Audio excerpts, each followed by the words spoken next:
Start. अस्सलाम वालेकुम अज़ीज़ तलबा व तालिबात, कैसे हैं आप लोग। उम्मीद है बखैरियत होंगे। इसके पहले पीरियड में हम लोगों ने जोग्राफिया मज़मून का मुख्तसरन जायज़ा लिया और इलाक़ाई सैर की गर्ज़ व गायत पर बात की। लीजिए उसी सिलसिले को आगे बढ़ाते हैं। हमारी जोग्राफिया की किताब का 10वीं की जोग्राफिया की किताब का पहला सबक इलाक़ाई सैर, इस पर कुछ तबसरा हम लोगों ने किया था और आगे हम लोग देखेंगे। इलाक़ाई सैर में दरअसल ये जो सबक है इसमें मुकालमों के ज़रिए मुख्तलिफ़ जोग्राफियाई अवामिल को समझाने की कोशिश की गई। लेकिन आप समझ रहे होंगे कि अभी मैडम ये मुकालमा पढ़ेंगे, उसकी तफसील देंगे, दूसरा मुकालमा पढ़ेंगे, वो समझाएंगे नजमा ने क्या कहा, खुर्शीद ने क्या कहा, राहिल ने क्या कहा, मौलिमा ने क्या कहा, इस तरह से दिया गया है। लेकिन इस सबक को पढ़ाने का मकसद वो नहीं है, ज़बानदानी नहीं है। यहाँ पर मुकालमे आपको समझाने नहीं हैं, बल्कि इसका मकसद क्या है कि किसी इलाके की सैर को अगर आप जाते हैं तो आपका मुशाहिदा किस तरह से होना चाहिए और जो महारतें आप लोगों ने हासिल की हैं और जो सलाहियतें आपके पास है, ये सारे वसाइल आपके पास है जो पिछले पीरियड में मैंने बताए थे, ये सारे वसाइल का इस्तेमाल आप लोग किस तरह से करेंगे। इस तरह से ये अप्लाइड ज्योग्राफी है, यानी हासिल किया गया इल्म का इतलाक़ हमें यहाँ पर करना है। तो लीजिए देखते हैं सबक नंबर 1 इलाक़ाई सैर क्या है कि ज़िला उस्मानाबाद के एक मुकाम नलदुर्ग की स्कूल के तलबा व तालिबात की इलाक़ाई सैर का प्रोग्राम बन गया। ये इलाक़ाई सैर का मंसूबा 2 दिनों के लिए बनाया है। इनका एक मॉनिटर है राहिल और उसके कुछ दोस्त। असातिज़ा की रहबरी में ये लोग क्या करते हैं कि पूरे 2 दिनों की सैर की मंसूबाबंदी करते हैं।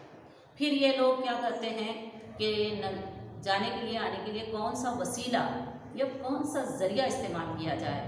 तो स्कूल के लोगों ने, मैनेजमेंट, इंतज़ामिया ने बच्चों के सफ़र के लिए एसटी बस की खिदमात को बाहमी मुआहदे के तहत हासिल किया। अब यहाँ पर आपको समझ में नहीं आ रहा होगा कि एसटी बस की खिदमात ली है, काफ़ी था। बाहमी मुआहदा क्या होता है?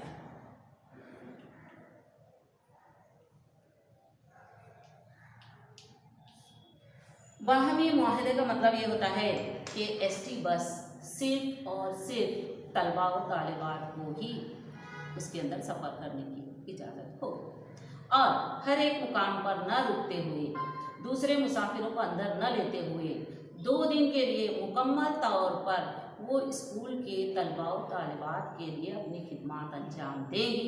ये ऐसा तय कर लिया जाता है, फिर उसको कीमतन उसकी खिदमत हासिल की जाती है।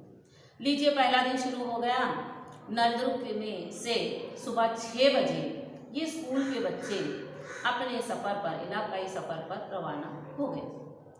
जब ये सब लोग बस में बैठ चुके तो मौलिमा ने उनको कुछ हिदायतें दी और मुशाहिदा करने के लिए कहा। मौलिमा ने कहा कि हम सुबह 2 घंटे के बाद, तकरीबन 1.5-2 घंटे लगते हैं शुलापुर आने के लिए, तो हम नाश्ता जो है वो शुलापुर में करेंगे। इसके बाद दोपहर का खाना खाने के लिए सिंहगढ़ में हमारा मुकाम होगा। इस तरह से ये हमारा सफ़र जारी रहेगा। सफ़र शुरू होते ही तलबा व तालिबात ने अपनी अपनी इंदराज बयाज निकाली। इंदराज बुक क्या होती है? जिसमें आपने जो कुछ मुशाहिदा किया है वो आप उसमें लिखते रहते हैं। मुशाहिदा जो होता है उसके अंदर लिखते, उसको कहते हैं इंदराज बयाज। तलबा व तालिबात ने दर्ज करना शुरू किया। जब वो नलदुर्ग से निकले तो ज़मीन की साख्त नशीब व फराज वाली थी। नशीब किसे कहते हैं बच्चों? और फराज 2 लफ्ज़ हैं इसके अंदर। नशीब का मतलब होता है पस्ती, फराज का मतलब होता है बुलंदी। अब देखो ये पस्ती और ये बुलंदी, यानी कभी उनकी बस जो है वो पस्ती की तरफ जाती थी और कभी कभी जो है वो चढ़ाई चढ़ते थे। आमतौर पर हम सादी ज़बान में बोलेंगे तो उतार चढ़ाव से ऐसे गुजरते हुए ये लोग जो है सफ़र कर रहे थे और दरमियान में कहीं कहीं ज़मीन हमवार भी थी। बच्चों ने दोनों तरफ देखा तो उनको कई मुकामात पर खेतियाँ दिखाई दी और अतराफ में छोटी छोटी बस्तियां नजर आ रही थी। इसके अलावा चाय की दुकानें, ढाबे, चाय की दुकानें, ढाबे और पेट्रोल पंप, इन वगैरह चीज़ें जो है इन बच्चों को नज़र आई। जो जो उनको नज़र आया उन्होंने अपनी इंदराज बयाज में लिखना शुरू किया। ढाबे क्या होते हैं, चलते चलते मैं थोड़ा आपको बता दूं कि एसटी या बस में जब आप लोग सफ़र कर रहे हैं या आप ज़्यादा गाड़ी से सफ़र कर रहे हैं तो कहीं कहीं आपको होटल दिखाई देंगे, लेकिन तमाम सहूलियात से आरास्ता ये होटल नहीं होते, बल्कि यहाँ पर वक्ती तौर पर खाना वगैरह मिल जाता है। कुछ देर रुक करके आराम करके जो लंबे ड्राइवर बहुत लंबा सफ़र करते हैं, 2-2 4-4 दिन तक वो लगातार गाड़ी में सफ़र करते हैं, तो उनके लिए कुछ राहत का इंतज़ाम जो है इस ढाबे मुकाम पर किया जाता है। और इसमें अलग अलग रियासत वाले भी ढाबे होते हैं, जैसे पंजाबी ढाबा है, राजस्थानी ढाबा है, ऐसे अलग अलग नाम के ढाबे रहते हैं। और उन लोगों को उनके आदत के एतबार से या उनके रिवायती ग़िज़ा के तरीके जो होते हैं, जैसे वो लोग जैसे राजस्थान के दाल बाटी खाना पसंद करते हैं, यहाँ पर शोलापुर में अगर आकर रुकेंगे या कर्नाटक में जाएंगे तो उनको उनके पसंद के खाने नहीं मिलेंगे। पंजाब के लोग हैं जो छोले भटूरे खाते हैं, वो लोग लस्सी पीते हैं वगैरह वगैरह। तो ये सारे उनकी ज़रूरी लवाजिमात ये ढाबे ऐसे छोटे छोटे होटल्स रहते हैं, यहाँ पर इनको दस्तयाब होते हैं। लीजिए सफ़र आगे बढ़ रहा है। तलबा और तालिबात ने महसूस किया कि अब वो लोग जो है वो ढलान की तरफ से नीचे की तरफ जा रहे हैं। अब वो ढलान से नीचे की तरफ कहाँ आ गए हैं? बालाघाट के जुनूबी हिस्से में आ गए हैं। बालाघाट क्या है इसके बारे में भी हम देखेंगे। ढलान से गुजरकर बच्चे कहाँ पहुंचे? बालाघाट के पहाड़ी सिलसिलों के जुनूब में पहुंचे। तो बालाघाट क्या है? बालाघाट महाराष्ट्र के या हमारे भारत के मगरबी किनारे पर जो एक बड़ा पहाड़ है, इसका नाम है कोहे सह्याद्री। क्या नाम है उसका? कोहे सह्याद्री।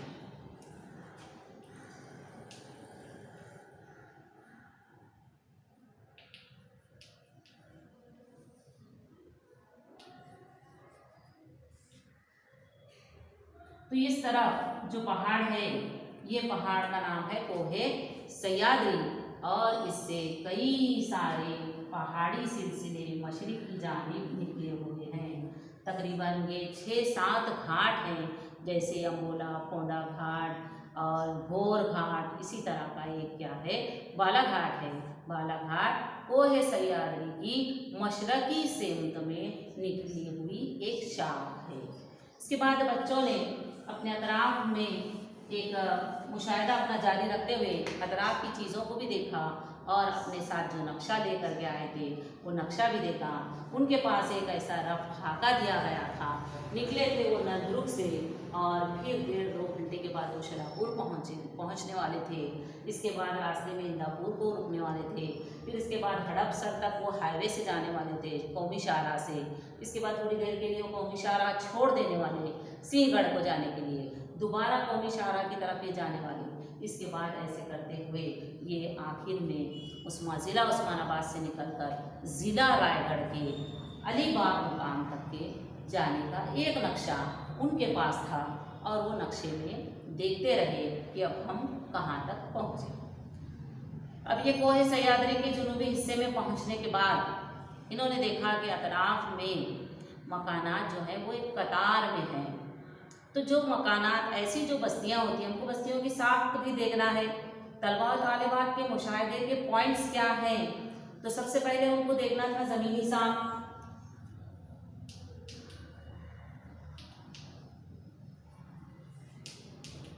दूसरा देखना है आबी ज़खायर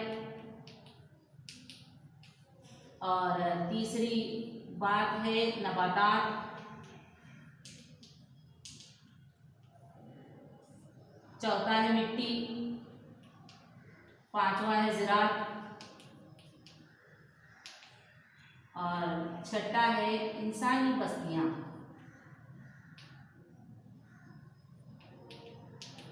सातवां है बस्तियों की साख।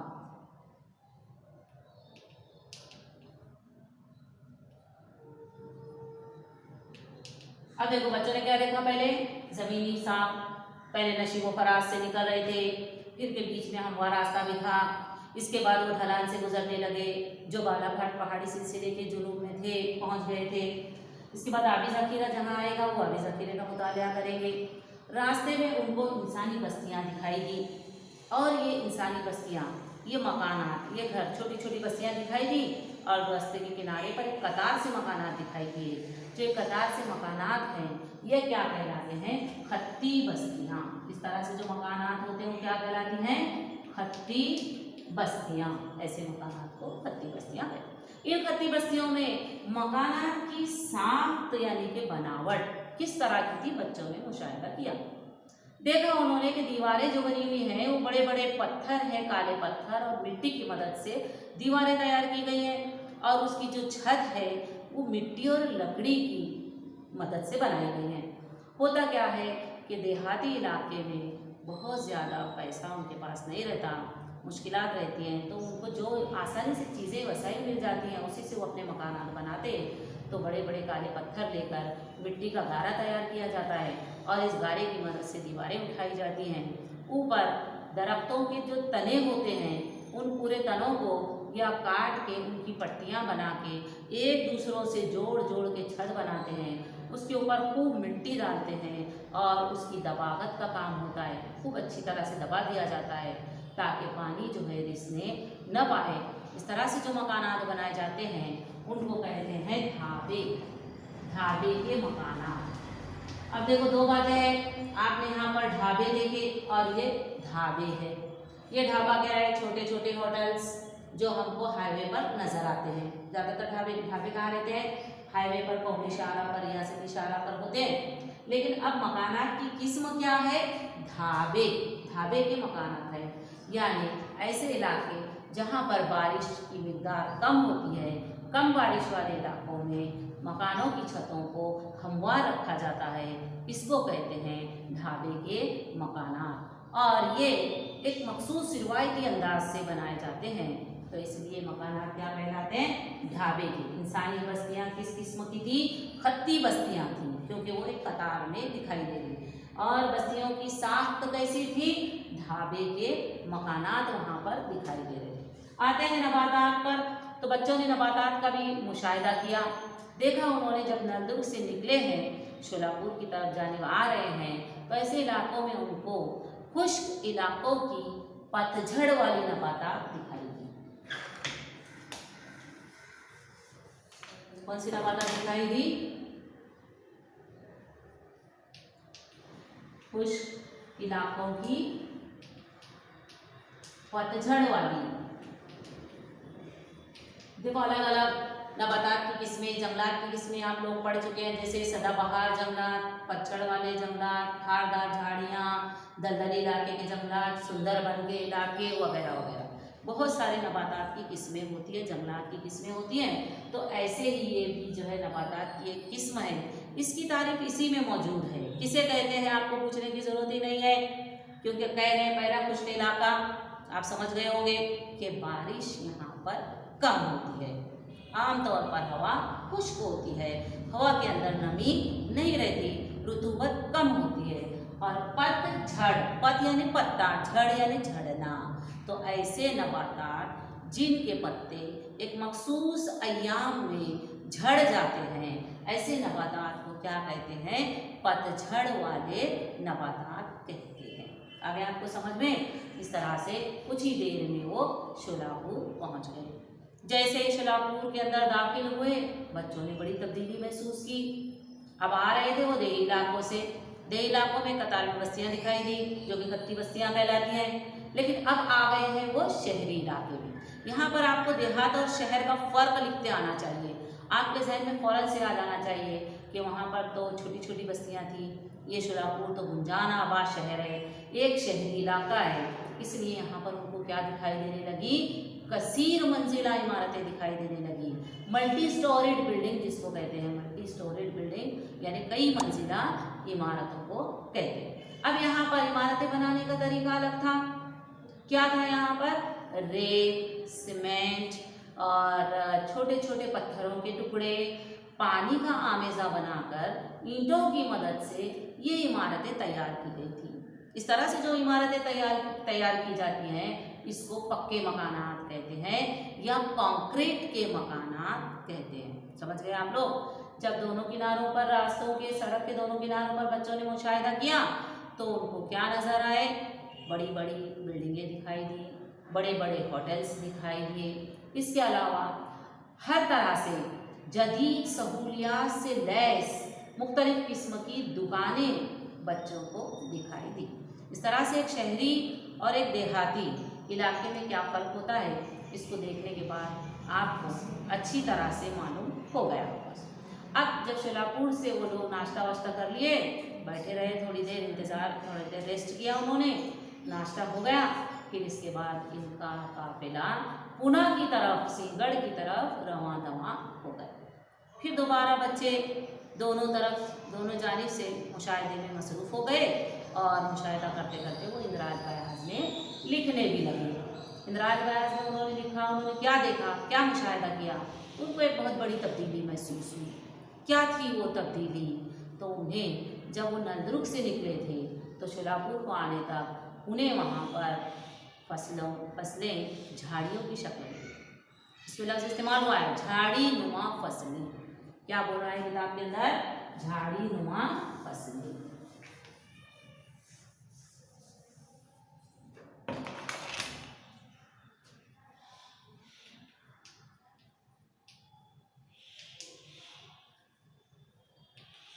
झाड़ीनुमा फसलें जो होती हैं वो अनाज की फसलें हैं। किसकी फसलें हैं? अनाज की फसलें।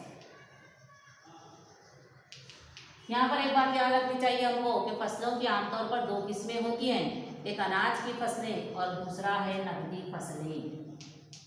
अनाज की फसलें और दूसरा नकदी फसलें। तो यहाँ पर जब नलदुर्ग से निकले थे तो उन्हें कौन सी फसलें दिखाई दी? अनाज की फसलें दिखाई दी और इसमें खास तौर पर मूंग, उड़द,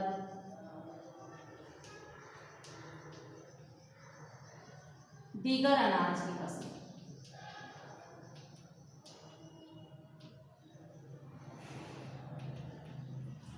नलदुर्ग से जब वो निकले थे शोलापुर की जानिब तो उन्हें झाड़ीनुमा फसलें दिखाई दी। ये झाड़ीनुमा फसलें किस किस्म की थी? अनाज की फसलें थी। अनाज में भी उनको ज़्यादातर क्या दिखाई दिया? मूंग की फसल दिखाई दी, उड़द यानी उड़द की दाल रहती है जिसकी इडली वगैरह बनाई जाती है वो, और इसके अलावा दीगर अनाज की फसलें इनको दिखाई दी। लेकिन जैसे वो शोलापुर से इंदापुर की तरफ निकले, पुणे की तरफ निकले, उनको सिर्फ एक ही फसल दिखाई दी, वो गन्ने की फसल। हर तरफ गन्ने के खेत दिखाई दे रहे हैं। अब गन्ने की फसल क्या है? तो गन्ने की फसल नकदी फसल है। अब नकदी फसल किसे कहते और अनाज की फसलें किसे कहते हैं? काश्तकार जब गुजर बसर की खेती करता है और ज़्यादातर अपने और अपने ख़ानदान के पेट भरने के लिए जो चीज़ें उगाता है उसमें ज़्यादातर अनाज की फसलें होती हैं। ये बात अलग है कि आज के दौर में अनाज की फसलों को भी व्यापार के तौर पर, खरीदो फरोख्त के तौर पर भी ज़्यादा से ज़्यादा उगाने की कोशिश की जा रही है, लेकिन खाने पीने के लिए, इंसानी ज़रूरत के लिए जो फसलें उगाई जाती हैं जिसमें अनाज होता है, इंसान की सबसे बुनियादी ज़रूरत अनाज है, तो ये अनाज की फसलें हैं। नकदी फसलें किसे कहेंगे?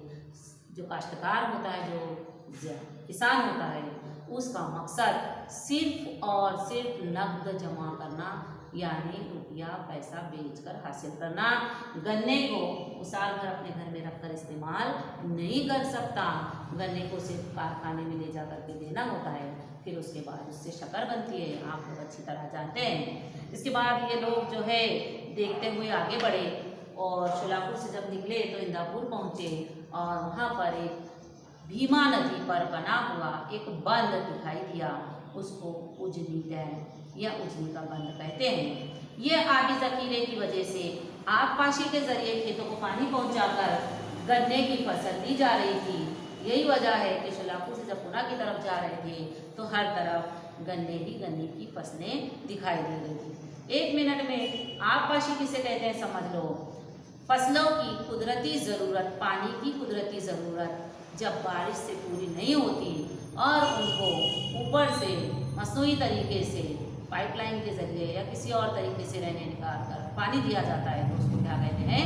आबपाशी कहते हैं। तो ये गन्ने की फसल जो यहाँ पर ली जा रही है वो इस उजनी डैम या अभी जखीरे के पानी से नहर निकालकर पाइपलाइन बिछाकर इन खेतों तक पहुँचाए गए हैं और यहाँ से आबपाशी के जरिए फसलें हासिल हो रही हैं। अब लास्ट में थोड़ा सा रह गया है, तकरीबन वक्त हमारा ख़त्म होने को है।